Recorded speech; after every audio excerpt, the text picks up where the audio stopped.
Hey everyone, and welcome to Cozying Up with a Clear Cut, where we get up close and personal with women that inspire us. Today we are with Miss Lilliana Vazquez.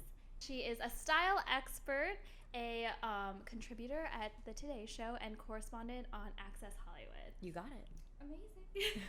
Thank you so much for being here with us today. Thank you for having me in this beautiful space. I mean, you said wine and diamonds. So how could I have said no? Oh yeah, shout out to First Leaf for sponsoring our buzz. Thank you. It's delicious, by the way. I was actually going to compliment you on, because I love Sauvignon Blanc. Me too. And this is fantastic. So thank you. Cheers. Cheers.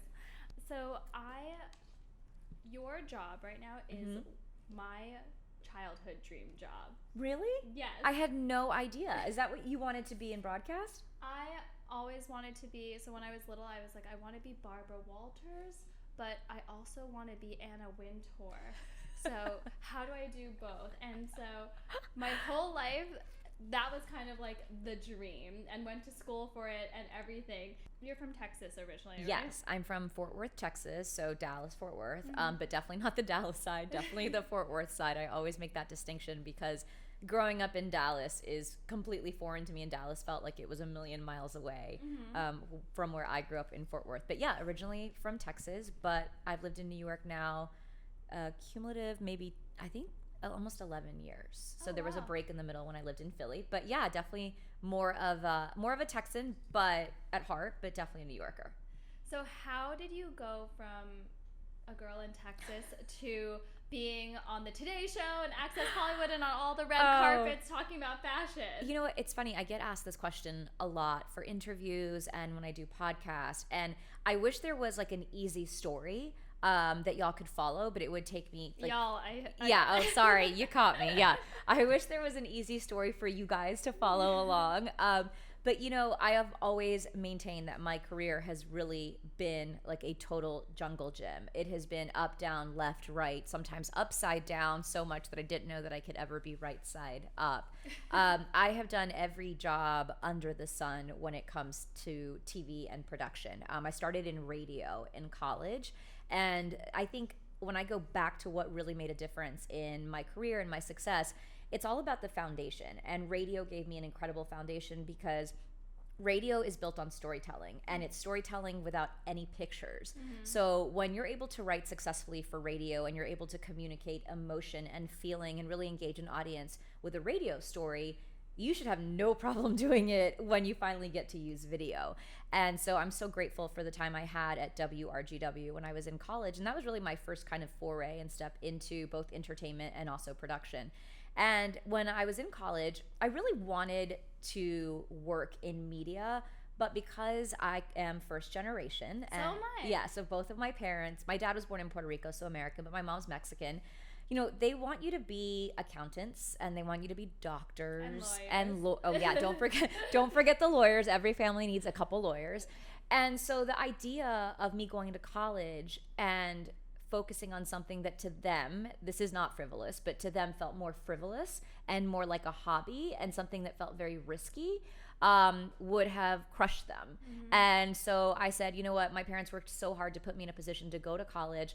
Let me do something for them. And when the time is right, hopefully I'll have the opportunity to do something for myself. And the way I found balance in that was going to college and studying international business and entrepreneurship, which made my parents happy. But then using electives and extracurriculars to really fulfill what I was passionate about, which was media and television and really storytelling.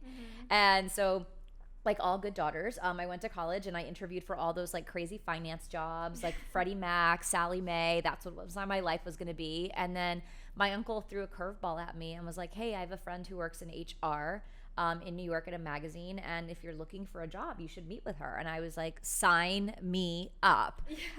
So I did. I met with her and she was instrumental and introduced me to lots of people, and I got my first job in fashion. I was an assistant on the advertising side at W Magazine.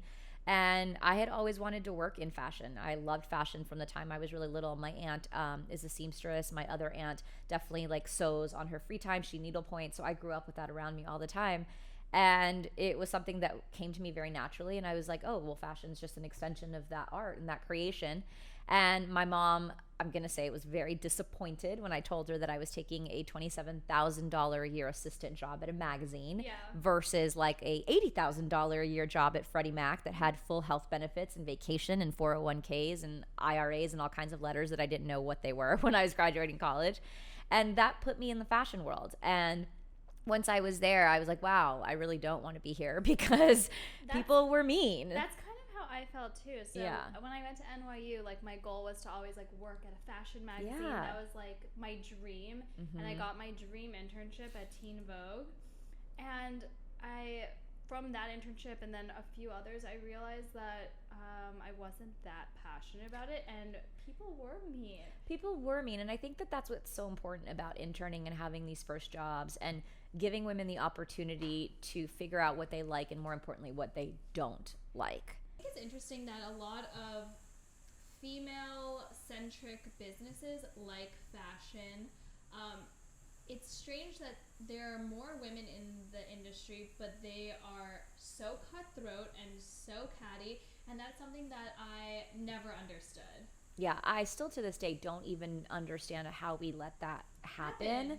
And I'm really happy to be part of a group of women, and at least my friends and my peers and my professionals in this business and in others are just like, yeah, there's no place for that. I think we all went through hell unnecessarily because, by the way, treating me like crap did not make me a better employee. It did not motivate me more. It made me want to get out of that job quicker, which is what I ultimately ended up doing. But I think that's something about fashion, you know, it was permissible to behave that way. And I think now people are saying, listen, you have to treat people with kindness. It doesn't matter what you're doing or how stressful your environment is. Like, you know, you don't see like surgeons going in and treating their nurses like shit. Yeah. So why do editors get to treat assistants like crap? Like, you just should be kind. That's what you should want for your office and for your workplace. And that, sadly, that just didn't exist for me when I started at W. And I knew that once I got there, I wasn't going to be there very long. I ended up actually getting fired from W, and they were probably right to fire me because I was miserable every day.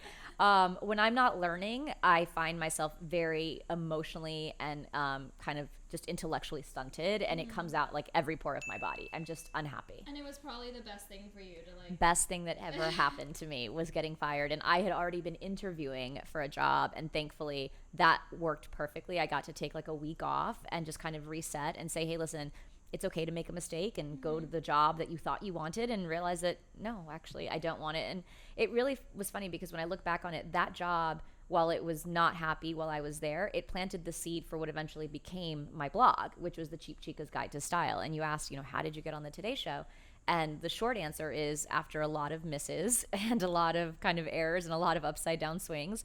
But the blog is really what ultimately got me to be on TV. So how did you decide to start your blog? Like, what drove you? Was it boredom? Was it something like missing? Well, I said the seed was planted at W. So I grew up first generation. We shopped at places like Kohls and Ross and Target. And back then, Kohls and Ross and Target were not what they are now. I have a collaboration with Kohls right now that I would be thrilled to have shopped in high school. Kohls is collaborating with all these influencers. I know. Like, listen, we have stepped up our game. It is one of my favorite places to shop. And yeah, I mean, luckily, there's so many resources now. But back in 1994 or 1998, that's just not what didn't exist then. And so the reason that job gave me the opportunity to kind of plant the seed was because I was a budget shopper my whole life. I did it because I had to. We didn't have extra income to spend on fancy clothes, so I learned to make the most of what I had. I knew how to sew. My aunt knew how to sew, so luckily she was able to make me like really cute dresses. I remember going to like bar mitzvahs and she made me like this beautiful like black and white off the shoulder dress. And so I was always super resourceful and always very aware of money in a way that made me really smart and that made me really kind of value being frugal.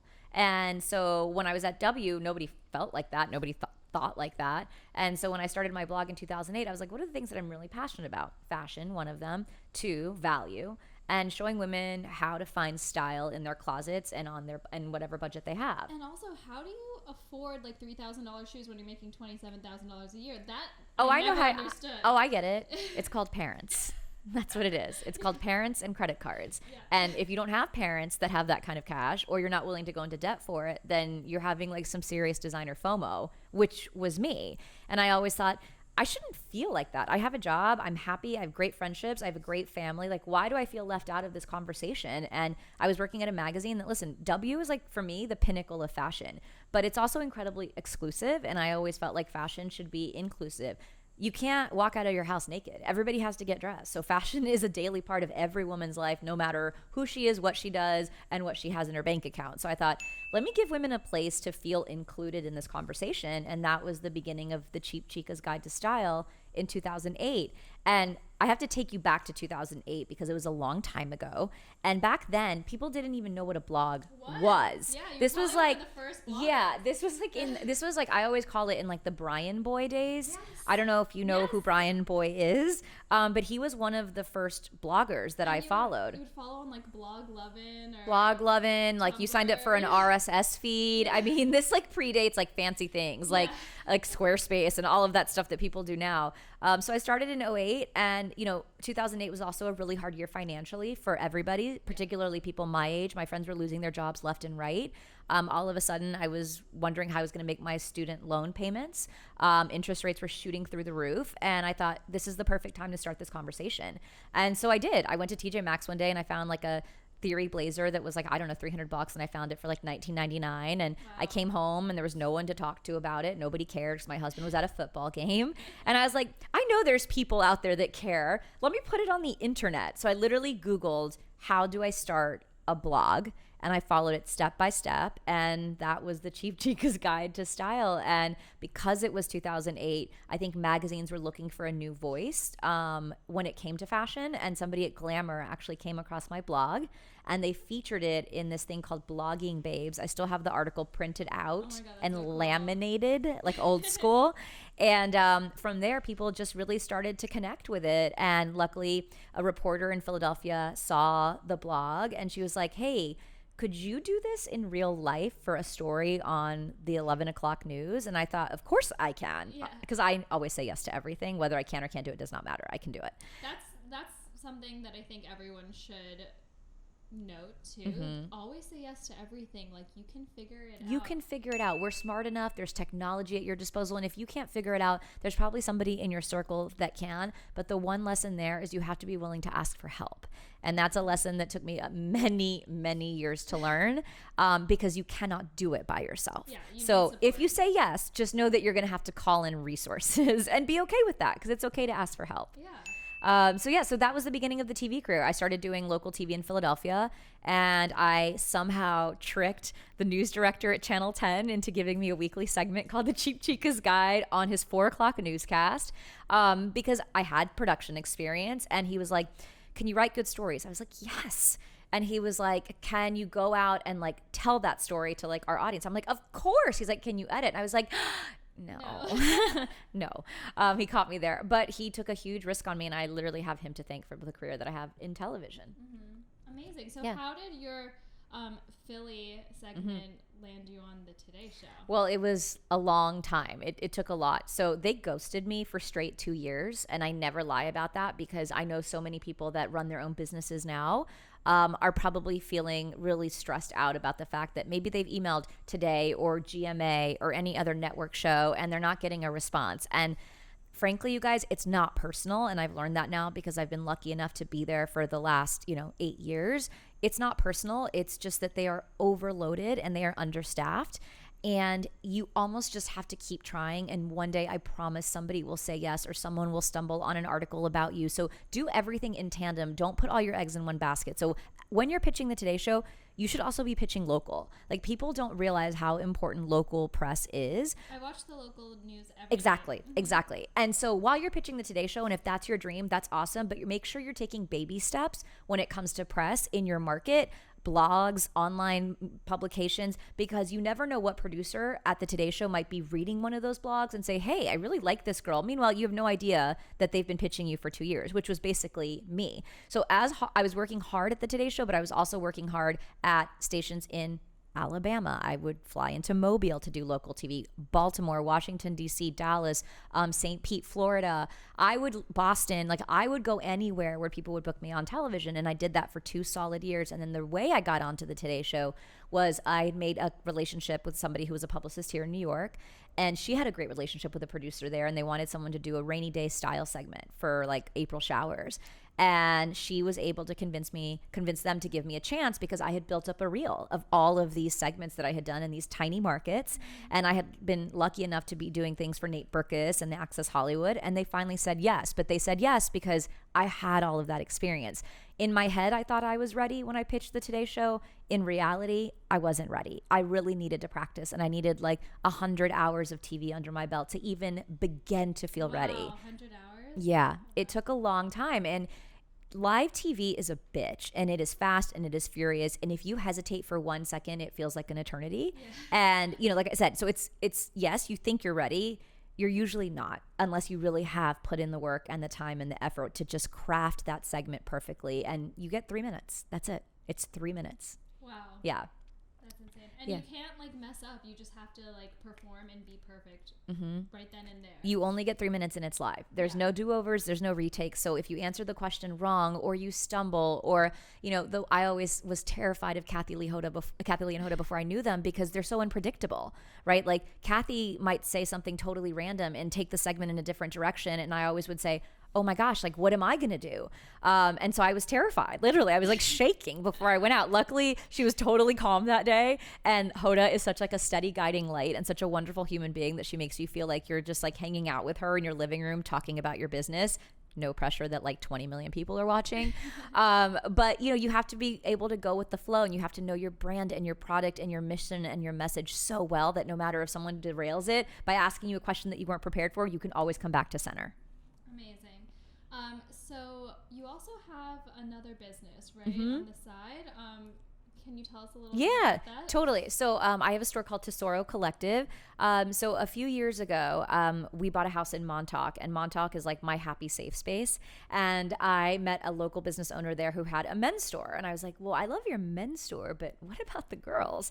There's not a lot of shops in Montauk that carry fashion. And so he's like, yeah, you know, he's like, I've worked for years at Ralph Lauren and women's is just like not my thing. I'm only going to do what I do well, which is men's. And so my husband's like, well, that's funny that you say that because my wife knows everything about women's fashion.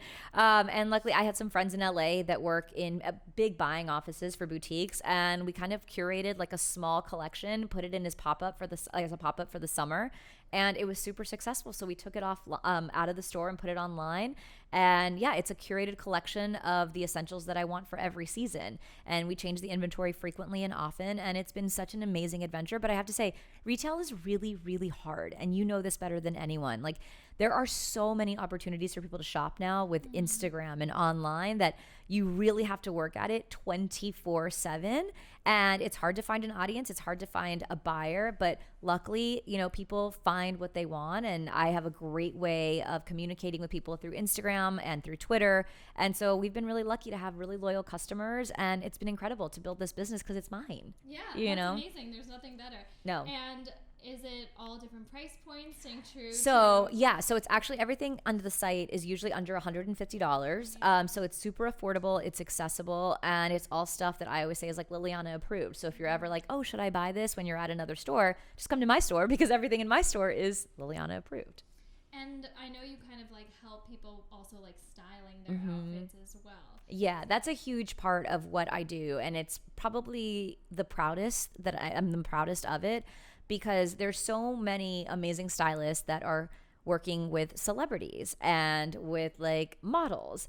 There's not a lot of people that help real women every single day. And that's why I partnered with Kohls. To me, it was basically like giving America a free stylist, because what I do for Kohls is I curate about 100 looks every 4 to 6 weeks for their stores based on their brands and their labels. And so when you walk into a Kohls shop and you see the outfit bar, you know that you can walk into the outfit bar and walk out with outfits that are suitable for your body type, that fit within your budget, and that work for any of life's occasions, whether that's a girl's night out. Maybe you're you're taking an amazing weekend trip to Miami. And that's what the outfit bar is about. It's about sharing all of the tips and all of the expertise that I've learned over the last 10 years and putting that into tangible outfits that you can then incorporate into your wardrobe. And I think that's so important because people can have pieces but just not know how to wear them. And it doesn't mean that you have to have only expensive pieces and that'll look good. Like I love doing like high-low, like always like mixing. You don't have to only like wear designer in order for it to look good. And you can also be wearing only designer and it not be styled. I actually see that more often than not, where I'm like, God, what's wrong with that? I'm like, oh, I get it. Okay, they have no style. They can buy a lot of fashion, but there's no style. And yeah, like, I mean, even right now, like I'm wearing, so like these are Schutz boots. I love them. And honestly, I feel like I bought a pair of boots like this from Zara last year, and I was just like so intimidated because I didn't know what to wear with that I returned them, and I was like, oh, I wish I was like cool enough to like know how to. You are cool enough. I just like don't know. Like I would never like think about this cute outfit. She's wearing like a black turtleneck and this black and white skirt with these python boots. Like I would, and it looks like professional and chic. Thank you. I was like wearing them and I was like, I don't know. I like feel hookery. And people always think that like I don't miss because it's what I do. I miss all the time. Really? Yeah, I miss in private, thankfully. So I miss in private. I don't. Like practice? Yes, okay. I have like run-throughs, practice. I do fittings where I'm like, this looks weird, or if I'm not feeling it, I'm not gonna wear it. Like, there's friends that I have that are so confident in their fashion choices. They're like incredible, like high fashion, like stylists, like that work for Vogue and Elle. And sometimes I'm like, ooh, does that work in real life? And it does because they can sell it because they're confident. Exactly. I feel like confidence is like... Oh, you can wear anything. You can literally wear anything if you're like, I look hot. Like yeah, and I feel good, right? Because that's what it is. To me, it's like confidence is like, oh, I feel really good in this. But yeah, I mean, like, so these are Schutz, but this is from Victoria Beckham's collection for Target, like 4 years ago or 3 years ago. Yeah. So and then this is from Forever 21. So I'm basically wearing Forever 21 in Target. That's great. I love it. But that's kind of my everyday, that's kind of my life. Like I definitely mix high-low all the time. The other night I wore $35 leather joggers with Hermes boots. Yeah. And I was like, this is bad. This is bad. But it was great. Yeah. It was amazing. And I always think like, why would I wear like a black t-shirt that's like $300, There's no need for that.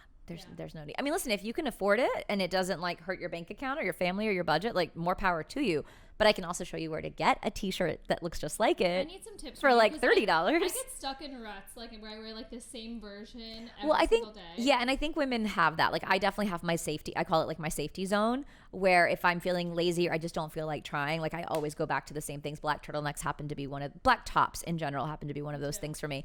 And yeah, you really have to push yourself to get out of it. And I always say it's more fun to do with a partner. So like invite your best friend over that's like non-judgmental, that also has like the same scary fashion fears that you do, and like just do a fun try on sesh. Like women don't try on clothes for fun enough. It's always something that we go out and do because like, oh well, I have to get an outfit for. Clothes should be fun. They should make you feel happy. So have more fun with clothes. And part of doing that, I think, is sharing that experience with a really good girlfriend or whoever your best friend is. Have them come over and like both try on crazy stuff and be like, oh no, you can get away with that. And there's nothing better than having another female like pump you up when it comes to fashion. Yeah, definitely. Even beauty too. Same thing, you know? Totally. So what would you say is your spark? Like what ignites like your passions, your motivations? I think it goes back to what I've always wanted to do, which is storytelling. I think that's what ignites kind of my spark every single day. When I get to tell an incredible story or I get to participate in someone else's story, that's what really motivates me and drives me. And I think when you work in television, your job is to be a storyteller. Like, yes, of course, some people are journalists, others are reporters, or however you want to call it. Some people are content creators. But at the end of the day, you're telling your story. And anytime I can tell my story and shine a light on somebody else, it really does feel good. And that's what I would love to do more of. Like the most rewarding stories I've ever told on the Today Show are never about me and never focus on me. If anything, I'm the one sitting in the edit room being like, oh, you can cut 5 here and you can cut 3 here. And they're like, wait, but then you're not going to be in the piece. And I'm like, I don't need to be in the piece to tell the story. Like, they need to be in the piece. Like, I get to introduce this piece on national television. Like, that person deserves 10 more seconds of airtime, not me.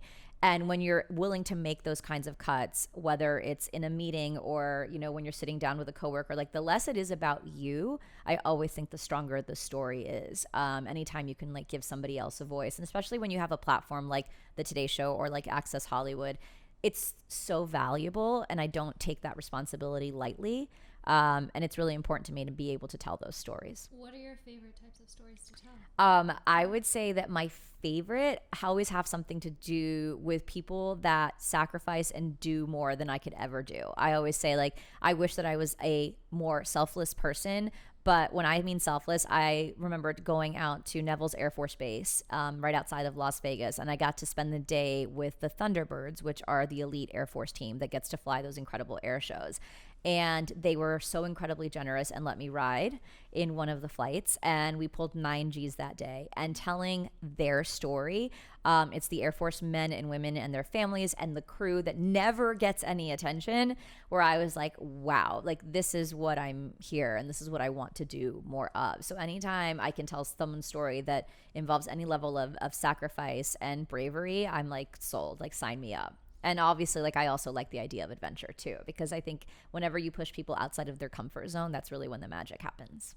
And do you think that you kind of feel that way from, like, having immigrant parents, or? Yeah, I think so. You know, I think that immigrants all get painted with the same brush too often, especially in the current political climate. And, you know, I'm fortunate enough to grow up in a community where most people were immigrants and come from varied backgrounds. So I grew up in a very Mexican household, but my neighbors were not Mexican, right? They were from, like, South America. Like, we had Brazilian neighbors, and we also had people that had come from, like, the Czech Republic. So when you grow up with immigrant stories all around you, it does become the narrative. Sadly, most people don't get to know those stories. And so I think for me, I think being able to give a voice to that, and the nuance of being somebody that is from the Czech Republic and new to the US is very different than my mom's experience being from Guadalajara and coming to Texas. And the more you learn about those people and the more you know their story and you know their struggle and their sacrifice, the more you're able to empathize with them. And I think that's what is lacking right now, is that if you're not out there telling those stories actively, which I don't think we do a good enough job of, and I wish we did more of that on the shows that I work on, I think that you're not really getting to know these people. And once you know them, I think you're going to understand where they come from so much better, and you're really going to approach them and this entire issue and this debate with so much more kindness. I grew up in Miami Beach, so surrounded by all sorts of immigrants. Both my parents are immigrants. My dad came from Belgium and was, like, my grandparents were Holocaust survivors, and my mom's from Taiwan, and they were refugees from China as well. So even just growing up in, like, a family from 2 totally different worlds, but, like, with similar types of struggles, even, I think it does, like, help shape and, like, appreciate other people and, like, where they're from and their culture. And I think that is something that is lacking, and it's so important, and it goes back to, like, the storytelling and the sacrifice that, like, I don't even, like, understand. And even, like, just thinking about it, like, when I actually sit down with, like, my aunts or my mom and, like, have those conversations, and I always tell people, like, have those conversations and have the hard conversations and ask questions, because you never know how long you're going to have these people. And I think one of my biggest regrets is not having those conversations with my grandmother when she was alive. I obviously knew her story through my uncles and my mom and my cousins, but to hear it from them is very different, and it's incredibly powerful. And now that I don't have her, and, like, we're thinking about having our own kids, it's like one of the biggest regrets that I have, because I wish I knew more. And my mom even said the same thing. She's like, God, it's like I knew so little about this woman that I thought I knew so much of. So hopefully I'll get a chance to tell more of those kind of, I call them, like, first generation stories, because they're all different, you know, but they are linked in that struggle and in that survivor, because we're survivors, right? And I think you get, like, I don't know if it's because you're first generation, but I feel like you get, like, a little bit of, like, extra hustle. Extra. You get, like, extra supersized hustle. There's, like, a lot of pressure, you know? And you have to be, like, creative. Like, both my parents never went to college. They were both entrepreneurs, so I feel like you get a lot of that when you like grow up in that kind of environment. I think that is most kids that I meet that are first generation that are running their own businesses now in their like late 20s or in their early 30s. It's like they get it from their parents. You get that drive to succeed, and it's also a drive to please. There's a flip side of it too. Like it's not all like rainbows and roses. There's an acceptance there and a need to please because you feel like you're never going to make up for the amount of sacrifice that they went through.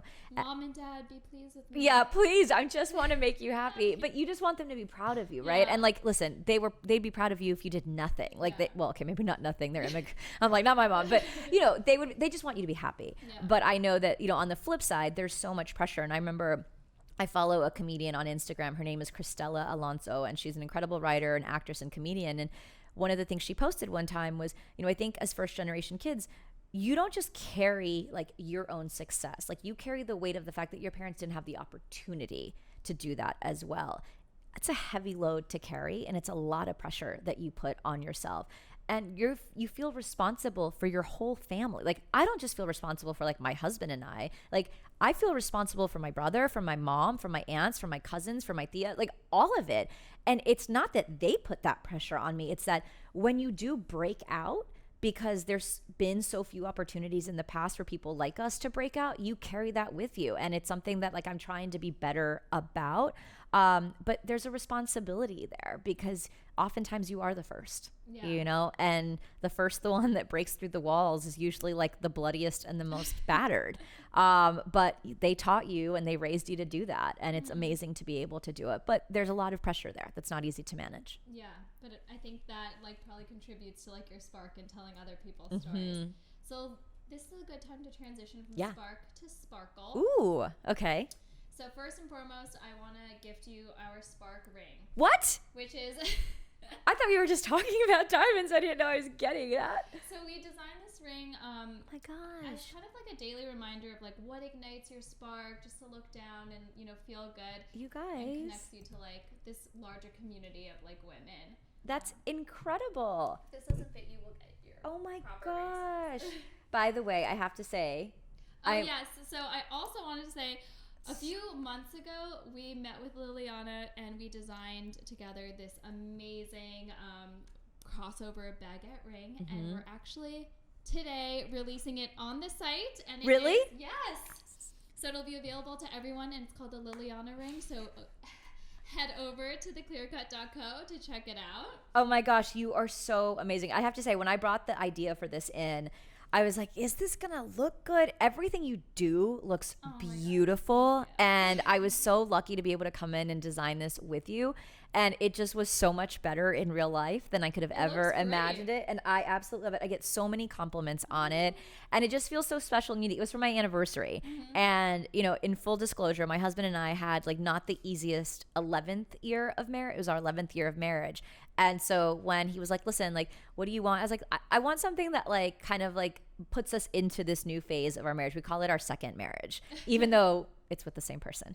It's our second marriage with each other. And I always look at this and I'm like, this is a reminder that like we're on marriage 2.0 and 2.0 is better than 1.0. And it's just amazing that jewelry has the power to obviously like spark and sparkle, but it also has the power to like completely like redefine and reimagine what something is. And that's what I think is so amazing about jewelry is that it's so much more than just like a shiny like luxury product. There's like you don't even have to have like the most expensive amazing piece that can have like the most intense like emotional connection or sentimental value.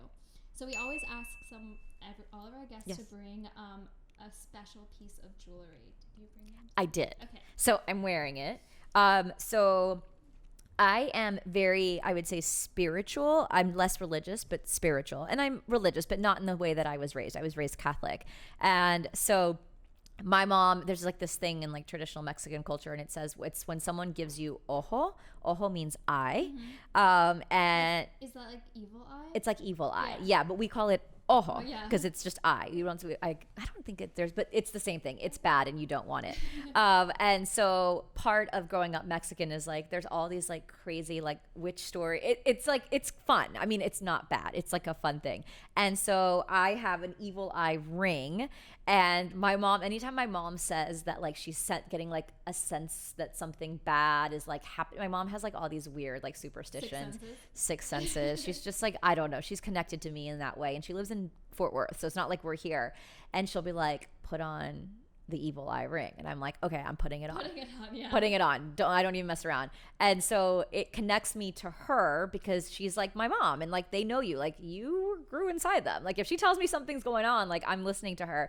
And so I wear it partially because it connects me to her, but also kind of like for protection. And I also just feel like she's with me when I put it on. So I'm wearing it right now. And she didn't say that anything bad was happening today or this week at all, but you wanted me to wear something, so I thought I would wear this. My mom makes me wear something to protect against evil too. What is it? But it's not as pretty. It's a red string. So I wear it like around my ankle. Oh my gosh. And you'll always see me either wearing like a red string on my wrist or ankle, always since I was born. Really? Mm-hmm. And she made my husband start wearing one too. So he always has a red string. Listen, moms know. Yeah. She's like, just in case. Because why do you want to take a chance? Is it that hard to wear a red string? Just for fun, because you love antique diamonds. Did you bring me an antique diamond? I did. Oh my gosh, what is it? I brought you an 8-carat. I can see it. Antique cushion cut, just for fun to play with. This is not maybe okay. For 20 years. Maybe for 20. My husband will be like, sure, if you win the lot. Oh my gosh. Okay, so this is 8 carats. Yeah, and it's more of that like elongated kind of square silhouette, but you can see it has those chunky facets.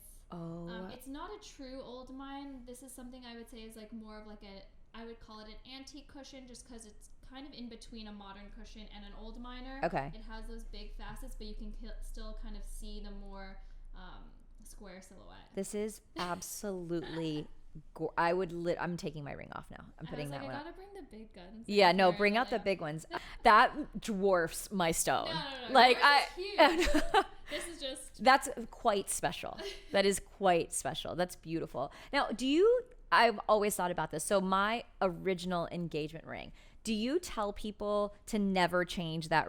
You don't. You tell people to do whatever they want. Do whatever you want with it. But will I be sad when my daughter's like, oh, if I have a daughter, or my son, whoever wants to know, they're like, oh, show me show me your engagement ring, and I'm like, oh, I turned it into a necklace, or I changed the setting. Like, I just would I be sad? I mean, I think it's a personal choice, but I think the most important thing is the stone, right? Mm-hmm. So having that sentimental stone value, that it may not be, maybe the ring whenever you got married was like the in style then, but now you don't love it anymore, but you still love the stone and the story behind it. I think that's what's most important, because they'll probably reset it anyway. Yeah. That actually makes me feel a lot better, because I've actually thought about that, and I think like I love the stone. Like, it's such a beautiful color, and I love the shape of that stone, but I feel like there's a setting that could really do it justice, and for whatever reason, like, it's just not doing it justice. Rings, it's all about the stone, and the setting can be changed based on like the fashion trends or what it suits you in your life at this point. You know? Like, I want to do my pink sapphire in like a rose gold skinny band. Oh my god, I feel like that would look so good. Don't you think that would look so beautiful? Yeah. And like, I just want to do it, but then I'm scared that I'm gonna or maybe I'll just keep the setting. And just pop the stone out. Exactly, and you can always set it back in. Next project. It's like changing its outfit. Oh my gosh, I love that. Yeah. Because you can just put it right back in. I'm not going to like melt the setting. We're just going to keep it setting. And then just take the stone and put, because I've been thinking you do the most beautiful, like super, super skinny, tiny bands. And I thought, God, this pink sapphire would be so beautiful. And then maybe you'd wear it more. I probably would. Yeah. I would probably wear it more. I saw a ring that you guys just did when you did, was it an emerald and a diamond together for somebody? And I actually was like, oh, that's really cool to do like a colored stone with a diamond next to it, like in the same ring. Like that means like you and I, like 2 stone rings, have been really popular. Really? Ever since Emily Ratajkowski got engaged. Was that her ring? Yeah, she had 2 stones. And what was it? Like I think hers was a pear shape and princess cut, both diamonds, but you can pair it with a colored stone, or That's with cool. separation in the middle, together. There's like no rules. That's what I love about now. And I also feel like women. Jackie Kennedy had a emerald and a diamond together too. In her engagement ring? Mm-hmm. Well, I mean, if Jackie Kennedy, I mean, we can only hope, right? To be as chic and timeless and beautiful as her. That's really cool. Yeah, no, I love that. I saw somebody wearing 2 solitaires together, pushed together to give the illusion of 2 stones. And I thought it was like so cool. Yeah. I love jewelry. You're so lucky that you get to do this. And you get to I love fashion. and you get to surround yourself with like beautiful jewelry and stones. You have my dream job. I know. We should just switch for a day. We should. I would be a terrible jewelry designer, for the record.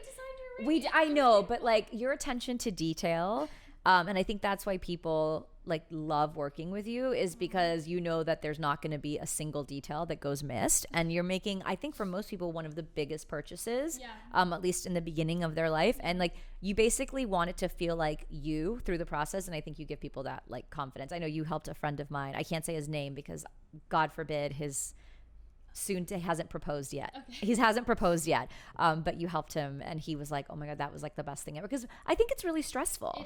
It is very stressful. And there's so many like different things to like learn about. And you have to become like an expert and just want to purchase and then like never have to think about it. Well, I mean, hopefully you think about it again and you continue to have like customers for life, because I think you even said this, like, yes, obviously jewelry is an amazing way to mark an engagement and an anniversary, but it's also just a great way to mark anything. Yeah. Right? Like it's something you're going to have forever. And like I said, pass down like anything that you buy now can become an heirloom. Yeah. That's special to whoever later on, and it can just be like the simplest like diamond on. It can be anything. I mean, because I think what people want is an heirloom, something that was special to that person. It's like less like, oh, it's some big, huge, expensive thing. It's like, oh, this is something my mom wore every day or something my grandmother never took off.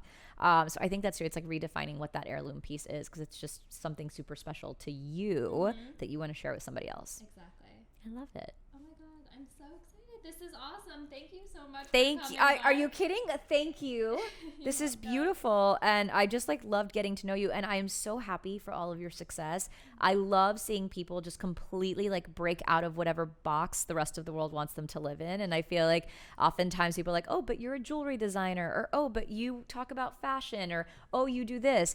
But I have like seen you completely like break out of that mold. And like, yes, of course you're an amazing designer, but like now you're a host of a podcast. I mean, look at that. Maybe I'll be on the Today Show. Maybe you'll be on the jewelry one day. I'll have to write my pitch and practice it. Yes, a lot.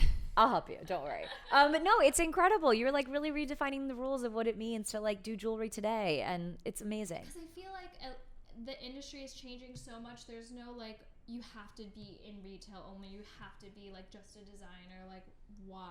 What? Well, I think we got sick of that, right? We got sick of being told like you can't do this or you can only do this, and then finally we decided to just voice the why versus just think it in our heads. Because I know for years I was like, okay, I hear you, and then silently I was like, but why? And then I finally like spoke the why out, and then they don't have a really good answer for it. And to me, that was the opening to getting a yes to something that they thought I couldn't do. And you know what? A lot of people are scared to like take the first step to like start their blog or like do anything. And I feel like, what is the worst that can happen? Like just try, and if it doesn't succeed, try something else. Try something different. Exactly. And by the way, you're going to learn. Yeah. And like, that's I always want to be learning. Like I never want to stop learning. Because then you're bored. You're bored, and then you're going to get stale and old, and like the whole world's going to keep learning and moving on ahead of you. So like stay current, try something different, and like you're going to learn something, whether you're going to learn how to be better at what you're already doing, or you're going to learn that you don't want to do it again. Yeah.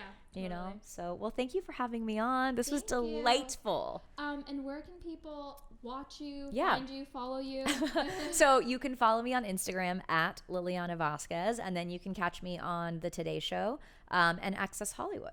Amazing. And head to our YouTube channel if you want to see all the beautiful jewels that we were looking at today. It's at The Clear Cut.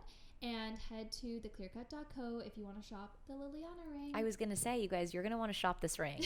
It's really good. It's beautiful. I'm telling you, I love it. And, of course, follow us on Instagram at theclearcut. And make sure you follow her stories because they're really good. Oh, thank you. Thanks, guys.